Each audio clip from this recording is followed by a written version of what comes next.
ಮಾವ ರೇ ಚಿರು ಊಟಕ್ಕೆ ಬನ್ನಿ ಅಲ್ಲ ಭಾವನಾ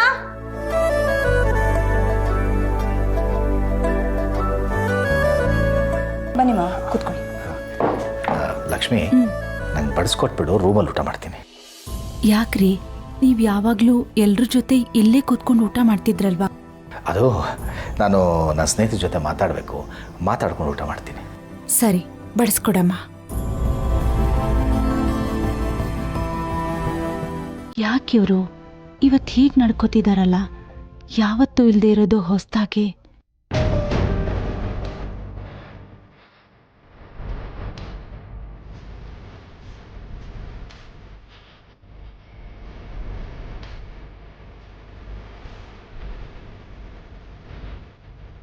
ಅಮ್ಮ, ಇದೇನಪ್ಪ ಇಲ್ಲಿ ಊಟ ಮಾಡಿದ್ರೆ ತಟ್ಟೆ ತಗೊಂಡು ಒಳಗಡೆ ಹೋಗ್ತಿದ್ದಾರೆ? ಅದು ಏನು ಫೋನಲ್ಲಿ ಫ್ರೆಂಡ್ ಜೊತೆ ಮಾತಾಡ್ಕೊಂಡು ತಿಂತೀನಿ ಅಂತ ರೂಮ್ ಒಳಗೆ ತಗೊಂಡು ಹೋಗ್ತಿದ್ದಾರೆ. ಏನೋ ತರ ಈ ಮನೆಯಲ್ಲಿ ದಿನ ದಿನ ನಿಗೂಢ ಅನಿಸ್ತಾ ಇದೆ, ಎಲ್ಲ ವಿಚಿತ್ರವಾಗಿ ಕಾಣಿಸ್ತಿದೆ. ರೀ ಊಟ ಮಾಡುವಾಗ ಮಾತಾಡಬಾರ್ದು ಅಂತ ಗೊತ್ತು ತಾನೆ, ಸುಮ್ಮನೆ ಊಟ ಮಾಡಿ. ಅನ್ನ ಹಾಕಿದ್ರೆ ತಾನೆ ಊಟ ಮಾಡೋದು, ಹಾಕನ್ನ.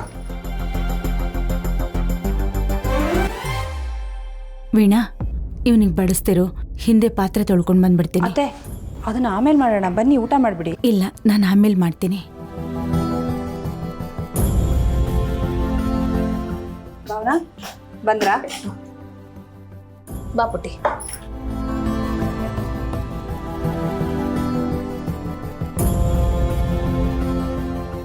ಭಾವನಾ ಯಾಕೆ ಇಷ್ಟೊತ್ತು ಮಾಡಿದೆ? ಅದಕ್ಕೆ ಅದು ಖುಷಿಗೆ ಹೋಮ್ವರ್ಕ್ ಮಾಡಿಸ್ತಿದ್ದೆ.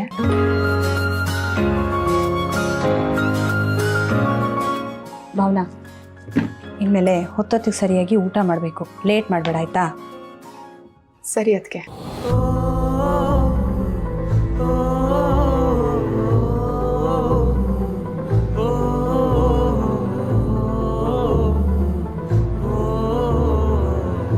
ಅವಳು ತಿಂತಾಳ್ಬಿಡು, ನೀನು ಊಟ ಮಾಡು. ಪರವಾಗಿಲ್ಲ ಅದಕ್ಕೆ, ನಾನೇ ತಿನ್ನಿಸ್ತೀನಿ.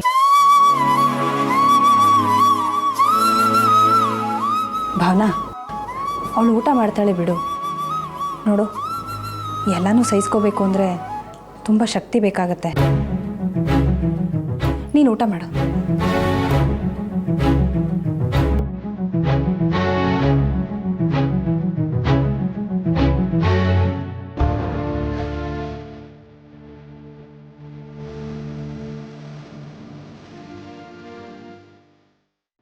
ಅಯ್ಯೋ, ಅವಳು ಊಟ ಮಾಡ್ಕೋತಾಳೆ ಅಂದರೆ ನೀನು ಕೇಳ್ತಾನೆ ಇಲ್ಲ. ನೀನು ಊಟ ಮಾಡು, ಅವಳಿಗೆ ನಾನು ತಿನ್ನಿಸ್ತೇನೆ.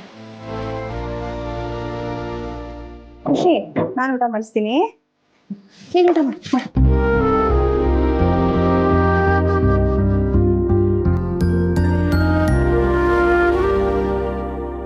ಏನಿದು ಈ ವೀಣಾ ಭಾವನನ ಮೇಲೆ ಇಷ್ಟೊಂದು ಕನಿಕರ ತೋರಿಸ್ತಾ ಇದ್ದಾಳಲ್ಲ? ನೋಡು ಪುಟ್ಟ, ಇನ್ಮೇಲೆ ನೀನು ಊಟನ ನೀನೇ ಮಾಡ್ಕೋಬೇಕು. ನಿನಗೇ ತಿನ್ನಿಸ್ತಾ ಇದ್ರೆ ಅಮ್ಮ ಯಾವಾಗ ಊಟ ಮಾಡ್ತಾಳೆ ಹೇಳು, ಅಲ್ವಾ? ಜಾಣೆ ತಾನೇ ನೀನು, ನೀನು ಊಟ ನೀನೇ ಮಾಡ್ಬೇಕಾಯ್ತಾ? ಯಾಕೆ ಇವತ್ತು ಅದಕ್ಕೆ ನನ್ನ ಮೇಲೆ ಇಷ್ಟು ಕಾಳಜಿ ತೋರಿಸ್ತಿದ್ದಾರೆ? ಭಾವನಾ ಏನು ಯೋಚನೆ ಮಾಡ್ತಿದ್ಯಾ? ಊಟ ಮಾಡು. ಹಾಂ ಅದಕ್ಕೆ.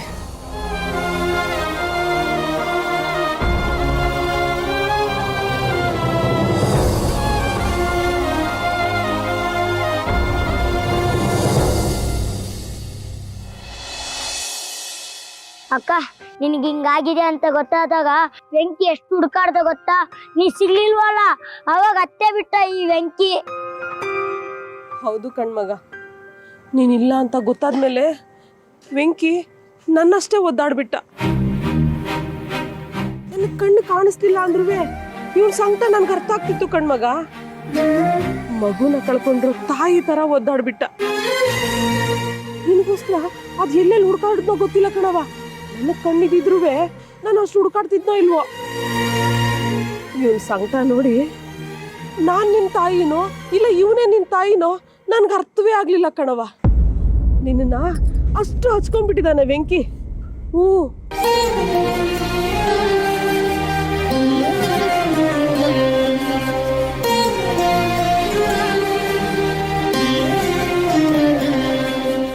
ಯಾಕಿಷ್ಟೆಲ್ಲ ಮಾಡಕ್ ಹೋದೆ. ನೀವೆಲ್ಲ ಇರುವಾಗ ನನ್ಗೇನಾಗ್ಬಿಡುತ್ತೆ?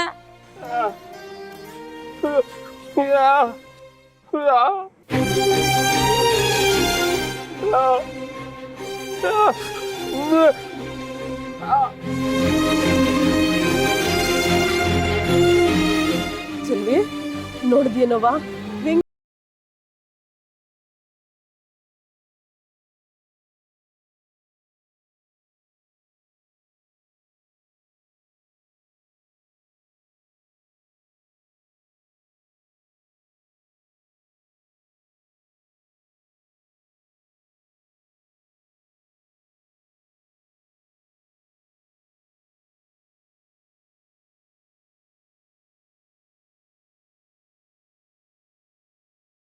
ಹೋಗ್ತೀರಾ ಇಲ್ಲೇ ಕೂತಿರ್ತೀರಾ? ಬೆಂಕಿ, ನೀನು ಮನೆಗೆ ಹೋಗು, ನಾವು ಮನೆಗೆ ಹೋಗ್ತೇವೆ. ಬೇಡ ಬೇಡ, ಟೈಮ್ ಆಗೈತೆ, ನೀನು ಹೋಗು, ನಾವು ಹೋಯ್ತೇವೆ. ಬೆಂಕಿ, ಹುಷಾರು ಕಣಪ್ಪ. ಇಲ್ಲೇ ಇರುತ್ತೆ.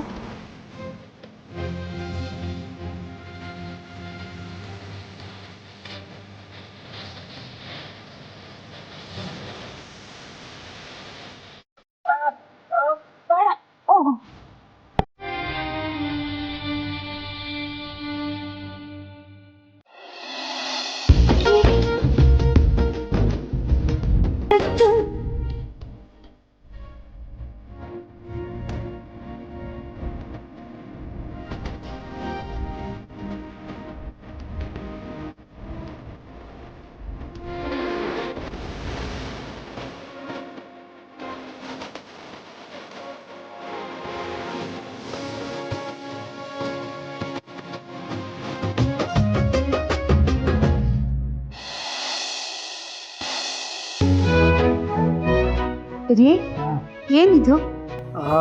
ಇನ್ಸ್ಪೆಕ್ಟ್ರು CCTV ಫುಟೇಜ್ ಬೇಕು ಅಂತ ಕೇಳಿದ್ರು. ಇದಕ್ಕೆ ಡೌನ್ಲೋಡ್ ಮಾಡ್ಕೊಂಡು ಬಂದಿದ್ದೀನಿ. ಗಾಡ್, ಈ ಟೆನ್ಷನಲ್ಲಿ ಇಂಪಾರ್ಟೆಂಟ್ ಫೈಲ್ ತರೋದೇ ಮರ್ತ್ಬಿಟ್ಟೆ. ಒಂದು ನಿಮಿಷ ಹಿಡ್ಕೊಳ್ಳಿ, ಬಂದೆ.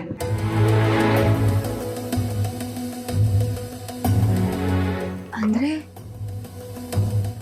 ಈ ಹಾರ್ಡ್ ಡಿಸ್ಕಲ್ಲಿ CCTV ಫುಟೇಜ್ ಚೆಕ್ ಮಾಡಿದ್ರೆ ಸೆಕ್ಯೂರಿಟಿಗೆ ಏನಾಯಿತು, ಯಾರು ಬಂದಿದ್ರು ಅಂತ ಗೊತ್ತಾಗುತ್ತೆ.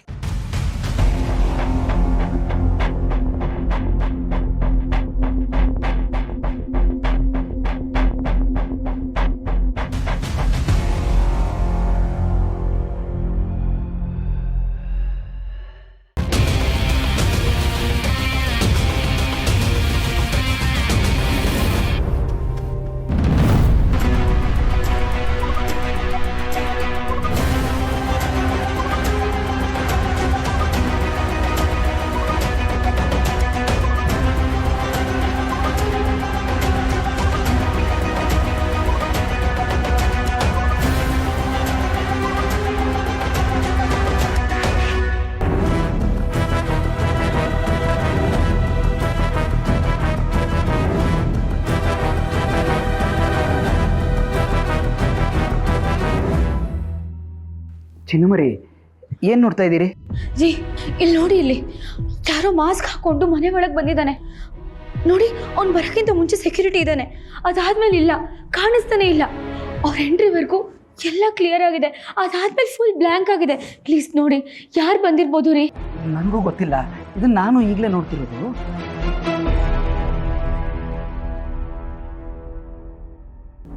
ನೋಡಿ, ಅವ್ನ ಮುಖನ ಸ್ವಲ್ಪ ಝೂಮ್ ಮಾಡಿ, ಅದು ಯಾರು ಅಂತ ಗೊತ್ತಾಗ್ಬೋದು.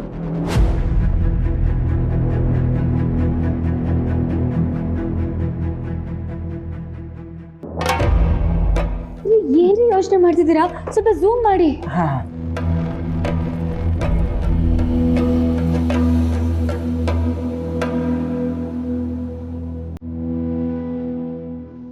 ಚಿನ್ನುಮರಿ, ಫೇಸ್ ಅಷ್ಟೊಂದು ಕ್ಲಿಯರ್ ಆಗಿಲ್ಲ. ಇನ್ನು ಸ್ವಲ್ಪ ಜಾಸ್ತಿ ಫುಟೇಜಸ್ ಇದ್ದಿದ್ರೆ ಕಂಡುಹಿಡಿಬೋದಿತ್ತೋ ಏನೋ. ಸಿ, ಯಾರು ಇವನು? ಯಾಕೆ ಈ ಥರ ಬಂದಿದ್ದಾನೆ? ಅದು ಅರ್ಥನೇ ಆಗ್ತಿಲ್ಲ. ಇವನು ಏನಾದರೂ ಸೆಕ್ಯೂರಿಟಿಗೆ ತೊಂದರೆ ಮಾಡಿರ್ಬೋದಾ? ಚಿನ್ನುಮರಿ, ನೋಡಿ, ಈ CCTV ಫುಟೇಜ್ ಸಿಕ್ಕಿದ್ದು ಒಳ್ಳೇದಾಯ್ತಲ್ಲ. ನಾವು ಮೊದಲು ಇದನ್ನು ಪೊಲೀಸ್ನವರು ತಲುಪಿಸ್ಬಿಡ್ಬೇಕು. ನಾನು ಅವ್ರಿಗೆ ಫೋನ್ ಮಾಡಿದ್ದೀನಿ, ಅವ್ರ ಮನೆ ಹತ್ರ ಬರ್ತೀನಿ, ಕಲೆಕ್ಟ್ ಮಾಡ್ಕೊತೀನಿ ಅಂತ ಹೇಳಿದ್ದಾರೆ. ಅವ್ರು ಬಂದಾಗ ದಯವಿಟ್ಟು ಜೋಪಾನ್ವಾಗಿ ತಲುಪಿಸ್ತೀರಾ? ನಾನು ಸ್ವಲ್ಪ ಅರ್ಜೆಂಟಾಗಿ ಆಫೀಸ್ ಕಡೆ ಹೋಗಿ ಬರ್ತೀನಿ. ಓಕೆ, ಜೋಪಾನ.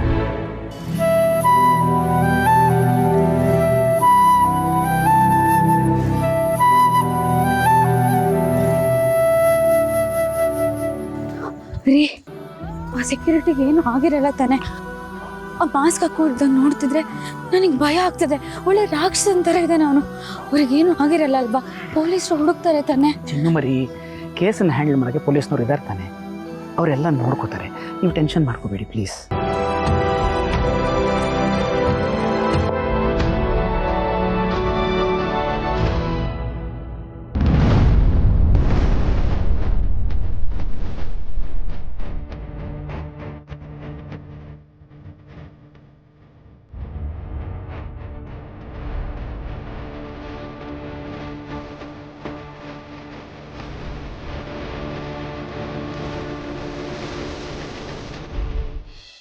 ಭಯ ಭತ್ತನೆಲ್ಲ ಮಿಲ್ಗೆ ಹಾಕ್ಸಿದ್ವಿ, ಅಕ್ಕಿನ ಗೋಡನ್ಗೆ ಹಾಕ್ಸ್ಬಿಡ್ತೀವಿ.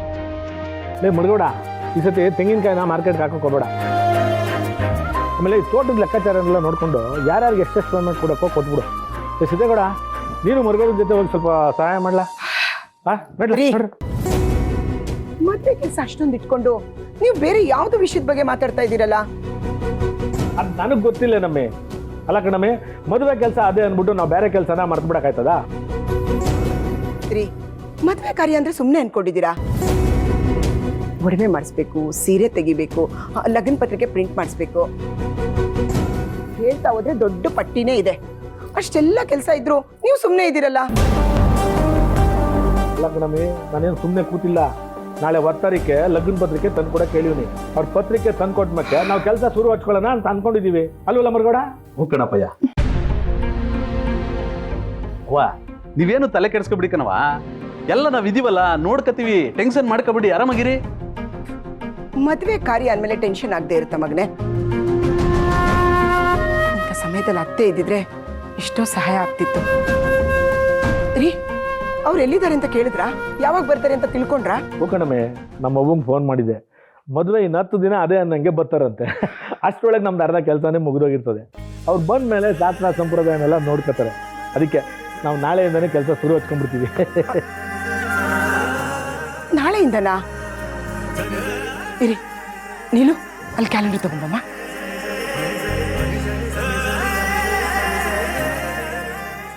ಯಾರಿಗೂ ನನ್ನ ಪರಿಸ್ಥಿತಿನೇ ಅರ್ಥ ಆಗ್ತಿಲ್ಲ. ಎಲ್ಲರೂ ಒಳ್ಳೆ ಎಕ್ಸ್ಪ್ರೆಸ್ ಟ್ರೈನ್ ತರ ಯೋಚನೆ ಮಾಡ್ತಾವ್ರೆ. ಇದನ್ನ ಹೇಗೆ ನಿಲ್ಸೋದು ಅಂತಾನೆ ಗೊತ್ತಾಯ್ತಿಲ್ಲ.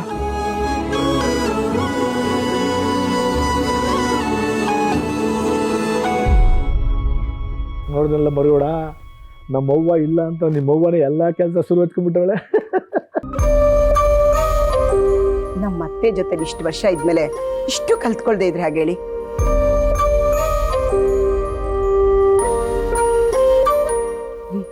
ನಾಳೆ ದಿನ ಚೆನ್ನಾಗಿಲ್ಲ, ನಾಡಿದಿಂದ ಶುರು ಮಾಡಿ. ಅಲ್ಲ ಕಣಮ್ಮೆ, ಮದುವೆ ಮಾತುಕತೆ ಮುಗ್ದೋಗದೆ, ಎಂಗೇಜ್ಮೆಂಟು ಮುಗ್ದೋಗದೆ, ಮದುವೆ ಡೇಟು ಫಿಕ್ಸ್ ಆಗೋದೆ. ಈಗ ಒಳ್ಳೆ ದಿನ ನೋಡೋ ಅಗತ್ಯ ಇದ್ದತ್ತೆ ನಮಗೆ. ರೀ, ನಡೀತಾ ಇರೋದು ಶುಭ ಕಾರ್ಯ. ಮಂಗಳ ಕಾರ್ಯಗಳನ್ನ ಒಳ್ಳೆ ಗಳಿಗೆಯಲ್ಲಿ ಶುರು ಮಾಡಿದ್ರೆ ಮದುವೆ ಮಾಡ್ಕೊಳ್ಳೋರು 100 ಕಾಲ ಸುಖವಾಗಿ ಬಾಳ್ತಾರೆ ಅಂತ ದೊಡ್ಡವ್ರು ಹೇಳ್ತಾ ಇರ್ತಾರೆ. ಇದನ್ನೇನು ಎಲೆಕ್ಷನ್ ಅನ್ಕೊಂಡ್ರಾ? ಅನ್ಕೊಂಡ ತಕ್ಷಣ ನಡೆದೋಗಕ್ಕೆ? ಪಯ್ಯ, ಅವ್ವ ಹೇಳ್ತಿರೋದು ಸರಿಯಾಗದೆ. ನಾವು ನಾಡಿದಿಂದನೇ ಕೆಲಸ ಶುರು ಮಾಡೋಣ ಕಣಪ್ಪಯ್ಯ. ಸರಿ ಕಣಮ್ಮೆ, ಅದಕ್ಕೆ ನಾವು ನಾಡಿದಿಂದನೇ ಕೆಲಸ ಶುರು ಹಚ್ಕೊಂಡ್ತೀವಿ. ಸರಿ.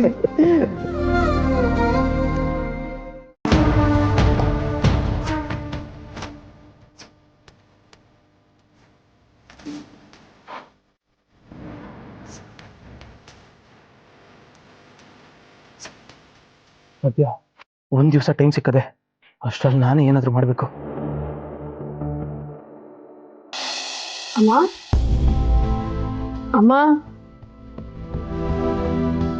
ಭಾವನಾ, ಇದ್ಯಾ? ಭಾವನಾ ನೋಡು, ನೀನು ಯಾವುದಕ್ಕೂ ತಲೆ ಕೆಡಿಸ್ಕೋಬೇಡ.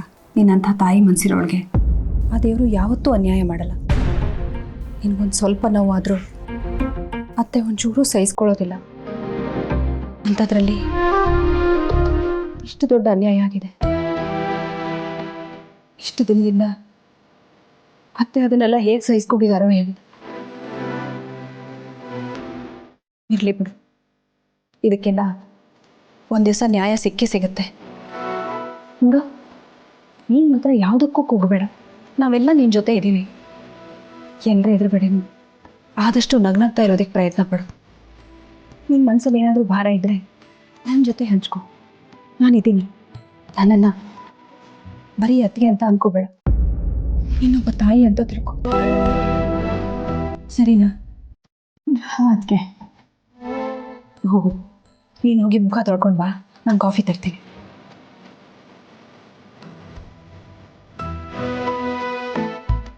ಏನಮ್ಮ? ಅಮ್ಮ, ಅದಕ್ಕೆ ಯಾಕೋ ನನ್ನ ಬೇರೆ ಥರನೇ ಮಾತಾಡ್ಸಿದ್ರು. ಯಾಕೆ ನನ್ನ ವಿಷಯ ಏನಾದರೂ ಅವ್ರಿಗೆ ಗೊತ್ತಾಗೋಯ್ತಾ? ಅದು ಭಾವನಾ, ಇಲ್ಲಮ್ಮ, ನಾನು ಬೇಕು ಅಂತ ಏನು ಹೇಳಲಿಲ್ಲ. ಸಿದ್ದು ಜೊತೆ ಫೋನಲ್ಲಿ ಮಾತಾಡುವಾಗ ವೀಣಾ ಕೇಳಿಸ್ಕೊಂಡ್ಬಿಟ್ಲು. ಆಮೇಲೆ ವಿಧಿ ಇಲ್ಲದೆ ಎಲ್ಲ ಹೇಳಬೇಕಾಯ್ತಮ್ಮ. ಅಮ್ಮ, ನೀನು ಯಾಕಮ್ಮ ಅದಕ್ಕೆಲ್ಲ ವಿಷಯ ಹೇಳಿಬಿಟ್ಟೆ? ಅವ್ರೀಗ ನೊಂದ್ಕೊಂಡು ಅಣ್ಣನಿಗೇನಾದರೂ ಹೇಳಿಬಿಟ್ರೆ ನಾವೇನು ಮಾಡೋದು? ಇಲ್ಲಮ್ಮ, ವೀಣಾ ಏನು ಅಂತ ನನಗೆ ಚೆನ್ನಾಗಿ ಗೊತ್ತು. ಅವಳು ಜಾಸ್ತಿ ಮಾತಾಡಬಹುದು, ಆದರೆ ಮನೆ ವಿಷಯನ ಆಚೆ ಬಿಟ್ಕೊಡೋಳಲ್ಲ. ಅವಳಿಗೆ ತಾಯಿ ಮನಸ್ಸು, ಎಲ್ರಿಗೂ ಪ್ರೀತಿ ಅಷ್ಟೇ ಕೊಡ್ತಾಳೆ, ಯಾರಿಗೂ ತೊಂದರೆ ಮಾಡಲ್ಲ. ಅಮ್ಮ, ಅದಕ್ಕೆ ತುಂಬ ಒಳ್ಳೆಯವರು. ಆದರೆ ನಾವಿಬ್ರು ನೋವು ಅನುಭವಿಸ್ತಿರೋದು ಸಾಕು ಅನ್ಸುತ್ತೆ. ಈಗ ಅದಕ್ಕೇನೋ ನೊಂದ್ಕೊಳ್ಳೋ ಹಾಗಾಗಿದೆ. ಇದೆಲ್ಲದಕ್ಕೂ ಒಂದು ಕೊನೆ ಅಂತ ಇರುತ್ತಮ್ಮ. ನೀನ್ ತಲೆ ಕೆಡಿಸ್ಕೋಬೇಡ. ಹೋಗಿ ಮುಖ ತೊಳ್ಕೊಂಡ್ ಬಾಮ್ಮ. ವೀಣಾ ಕಾಫಿ ಮಾಡ್ತಿದ್ದಾಳೆ, ಕುಡಿಯುವಂತೆ. ಹೋಗು.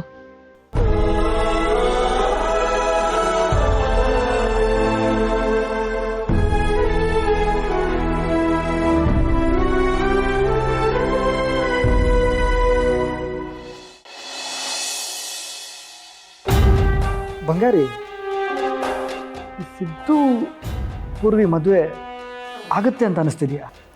ಆಗಿಲ್ಲ ಅಂದ್ರೂ ಆಗೋ ಹಾಗೆ ನಾವು ಮಾಡಬೇಕು ರವಿ. ಇಲ್ಲದೆ ಹೋದರೆ ನಮ್ಗೆ ಉಳಿಗಾಲ ಇಲ್ಲ. ಅಟ್ ಎನಿ ಕಾಸ್ಟ್ ಈ ಮದುವೆ ಆದ್ರೇನೆ ನಾವು ಅನ್ಕೊಂಡಿದ್ನ ನಾವು ಸಾಧನೆ ಮಾಡೋದಕ್ಕಾಗೋದು. ಸೌಪಿ, ಹಾಯ್ ನೀಲು. ಬಾಬಾ, ನೀನು ಬಂದಿದ್ದು ಒಳ್ಳೇದಾಯಿತು. ನಿನ್ನ ಬಗ್ಗೆನೇ ಮಾತಾಡ್ತಾ ಇದ್ವಿ. ನನ್ನ ಬಗ್ಗೆನಾ? ಏನದು? ಅಂದರೆ ಮೊನ್ನೆ ನೀನು ಹೇಳ್ಬಿಟ್ಟು ಹೋದಿಯಲ್ಲ, ಪೂರ್ವಿ ಮತ್ತು ಸಿದ್ದು ಮದುವೆ ಆಗಲೇಬೇಕು ಅಂತ, ಅದ್ರ ಬಗ್ಗೆ ಮಾತಾಡ್ತಿದ್ವಿ. ಅಂದಹಾಗೆ ಭಾವನಾ ನಿನ್ಗೇನಾದರೂ ತೊಂದರೆ ಮಾಡ್ತಾಳ? ಹಾಗೇನಾದರೂ ಇದ್ರೆ ಹೇಳು, ನಾನು ಅವಳನ್ನ ವಿಚಾರಿಸ್ಕೋತೀನಿ. ಸೌಪಿ, ಭಾವನಾ ನನಗೇನಾದರೂ ತೊಂದರೆ ಮಾಡಿದ್ರೆ ನಾನು ಸುಮ್ಮನಿರ್ತೀನ? ಐ ಮೀನ್, ನಿನಗೆ ನಾನು ಏನೂ ಹೇಳ್ದೆ ಇರ್ತಿದ್ನ ಹೇಳು? ಸದ್ಯಕ್ಕೆ ಹಾಗೆಲ್ಲ ಏನೂ ಇಲ್ಲ ಕಣೆ.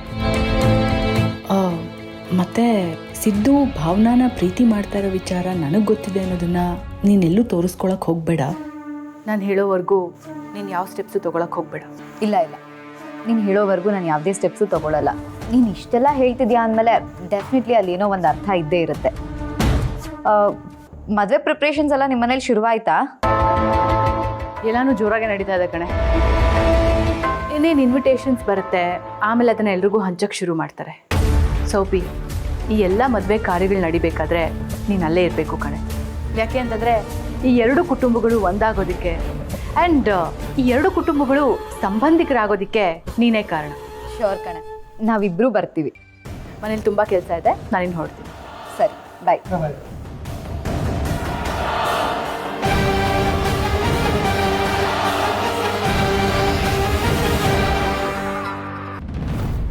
ಏನು ಯೋಚನೆ ಮಾಡ್ತಿದ್ಯಾ ರವಿ? ಇವಳು ಸಿದ್ದು ಭಾವನ ಲವ್ ಸ್ಟೋರಿ ಹೇಳ್ದಾಗಿಂದ ಎಲ್ಲೋ ಏನೋ ಮಿಸ್ ಹೊಡಿದ್ವಿ ಅಂತ ಅನ್ಕೋತಿದ್ದೆ. ಎಲ್ಲ ಈಗ ಗೊತ್ತಾಗ್ತಾ ಇದೆ. ಏನದು? ನಾವು ಭಾವನನ ಕಿಡ್ನ್ಯಾಪ್ ಮಾಡಿದಾಗ ಸಿದ್ದು ಬಂದು ಅವಳನ್ನ ಕಾಪಾಡ್ಕೊಂಡು ಹೋಗಿದ್ದ. ಅವನ ಮಾತಲ್ಲೂ ಇವಳು ನನ್ನ ಹುಡುಗಿ, ಇವಳು ವಿಷಯಕ್ಕೆ ಬಂದರೆ ಸುಮ್ಮನೆ ಬಿಡಲ್ಲ ಅಂತ ಹೇಳ್ತಾನೆ ಇದ್ದ. ಈಗ ಗೊತ್ತಾಗ್ತಿದೆ ಅವನು ಆ ಥರ ಯಾಕೆ ಹೇಳ್ತಿದ್ದ ಅಂತ. ಎಲ್ಲ ಕನೆಕ್ಟ್ ಆಗ್ತಾ ಇದೆ. ಇದನ್ನೇ ಬ್ಯಾಡ್ ಟೈಮ್ ಅನ್ನೋದು ರವಿ. ನಮ್ಮ ಅಣ್ಣನ ಆಸ್ತಿ ಯೂಸ್ ಮಾಡಿಕೊಂಡು ನಾವು ಉದ್ಧಾರ ಆಗೋಣ ಅಂತ ನೋಡಿದ್ರೆ ಅವಳು ಅಡ್ಡ ಬರ್ತಿದ್ದಾಳೆ. ಅವಳಿಗೆ ಒಂದು ಗತಿ ಕಾಣಿಸೋಣ ಅಂತ ನೋಡಿದ್ರೆ ಇವಾಗ ಅವನ ಅಡ್ಡ ಬರ್ತಿದ್ದಾನೆ. ಇವ್ರಿಬ್ರಿಗೂ ಅದು ಹೇಗೆ ಬುದ್ಧಿ ಕಲ್ಸೋದು ಅಂತಾನೆ ನನಗೆ ಗೊತ್ತಾಗ್ತಿಲ್ಲ. ಯೋಚನೆ ಮಾಡಬೇಡ ಬಂಗಾರಿ.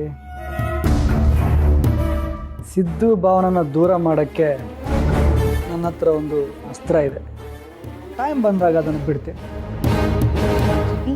ಏನದು? ಬಂಗಾರಿ, ಅದನ್ನ ಈಗಲೇ ಹೇಳಿದರೆ ಥ್ರಿಲ್ ಇರಲ್ಲ. ಕರೆಕ್ಟ್ ಟೈಮ್ ನೋಡಿಕೊಂಡು ಆ ರಾಮ್ ಬಾಣನ